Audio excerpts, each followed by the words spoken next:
Hello everyone. I am Janet Marcelo and will present to you planning and implementation process of Adopt a Child program. We have here the lesson objective. Analyze the implemented program through gap analysis or the SWOT analysis.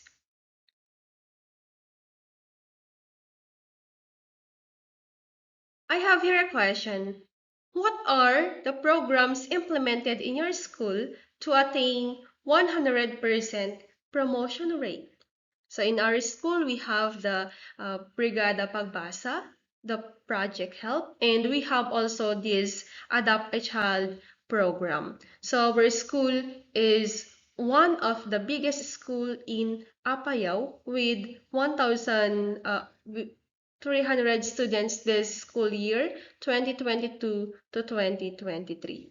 So there are many learners who were striving, yet some of them belong to a family who are financially challenged. Some of them failed to attend their classes regularly because they prefer to earn for their needs in school and life. So this situation greatly affects the academic performance of the students. Therefore, um, the proponents has come up with this Adopt a Child program, which they believe can be of great help to these achieving learners to continue their studies and for the school to help improve their academic performances.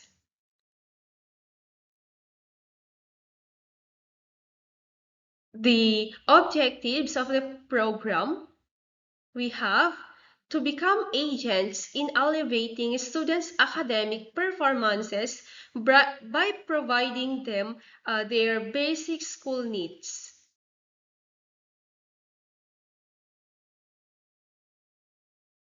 Another is to encourage stakeholders to support the school's Adopt a Child program. This is the overview of the program. Actually, the program is spearheaded by the proponents in coordination with F with the faculty and staff, PTA members, alumni, and other stakeholders who are willing to help in implementing the program.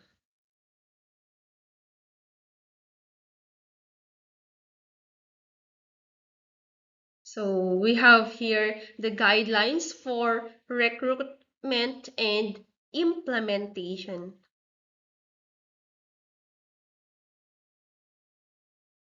Okay, so we have here the grade 7 to grade 12 ILAA, or the Indigent Learner Academic Achievers. So what are the criteria?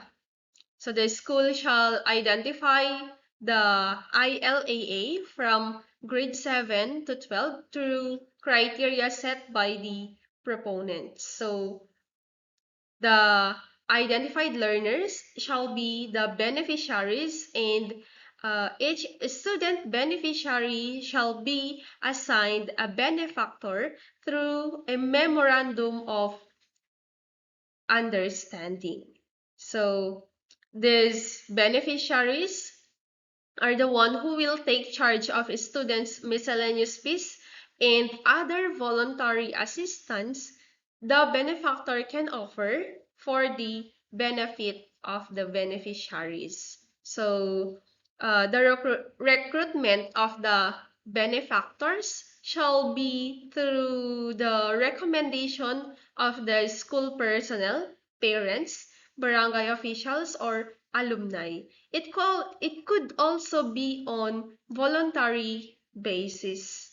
So um, each school personnel is encouraged to adopt at least one identified learner. So the beneficiary shall suffice also the following categories.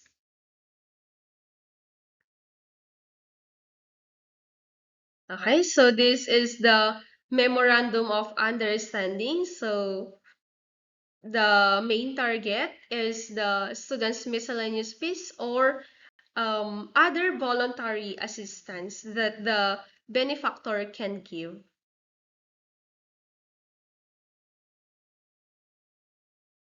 So we have here the recommendation by the school personnel or parents or barangay or officials or the alumni. And it is voluntary basis. Okay, so these are the categories that the beneficiaries shall attain. First category. So the achievement and participation in class of the beneficiary.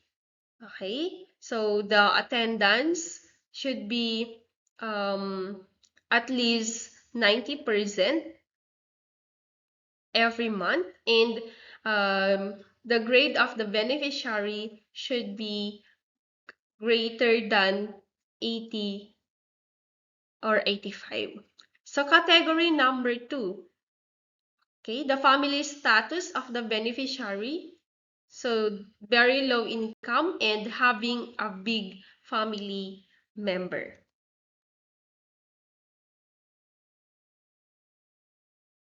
So these are on how the school monitors and evaluate the program. Okay, so we have the work plan. During the pre-implementation, of course, the preparation of the proposal. After that is the selection of the beneficiaries, then the recruitment of beneficiaries. And then during the implementation plan, okay, we have the meeting with the benefactors and beneficiaries, then signing of the memorandum of understanding, and we have the quarterly report. And then, post-implementation, we have the preparation of thank you letter or words of gratitude to the benefactors, then the recognition of the benefactors, and then we have the submission of accomplishment report and monitoring and evaluation of the program implementation. So this is a year-round activity. Okay, we have also the different working committees. So per grade level, there are assigned working committees.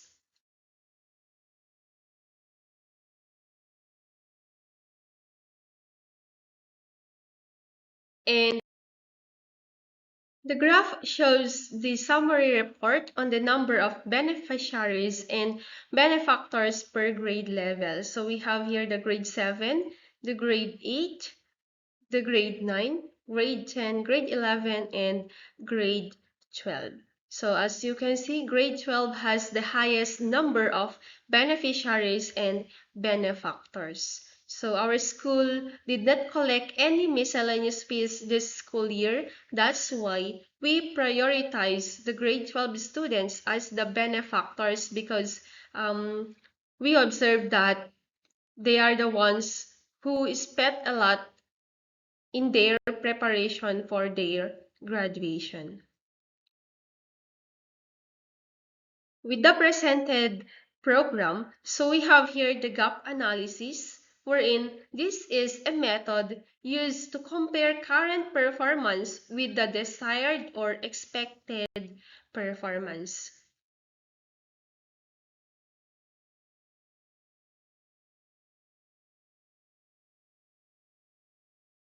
Just like in the SIP cycle or the school improvement plan, so we always assess.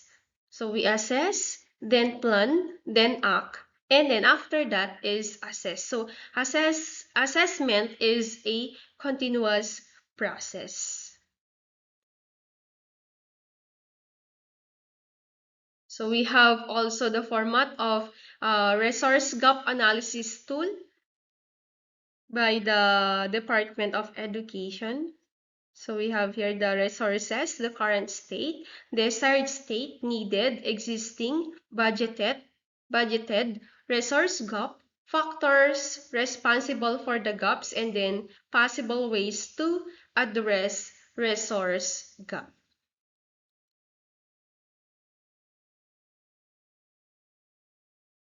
Okay, so let us um, use the SWOT analysis in analyzing the implemented program for this school year.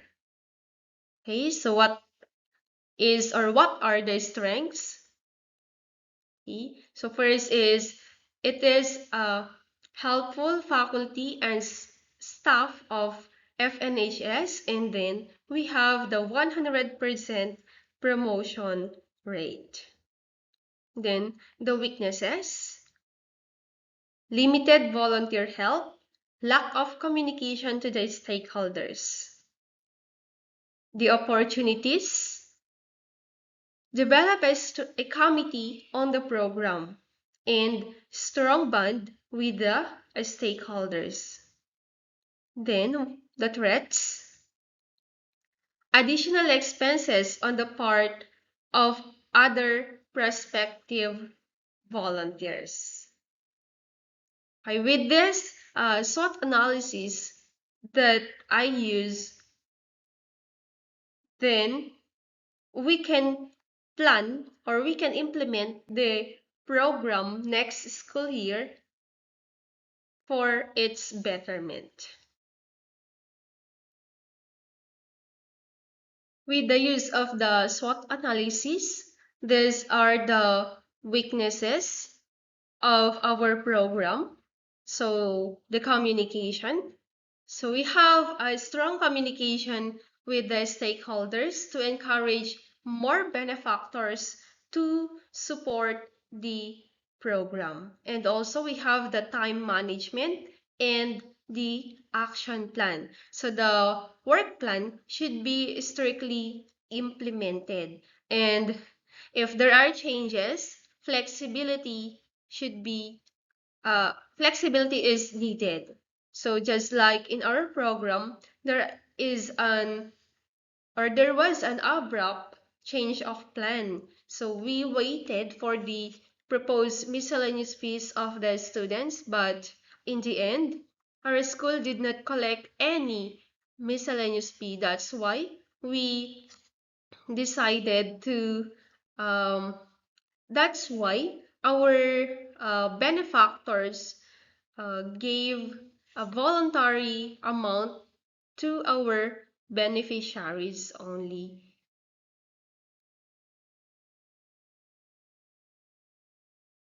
And then, as I end my discussion, I have here saying from Henry Ford: coming together is the beginning, keeping together is progress, and working together is a success. So,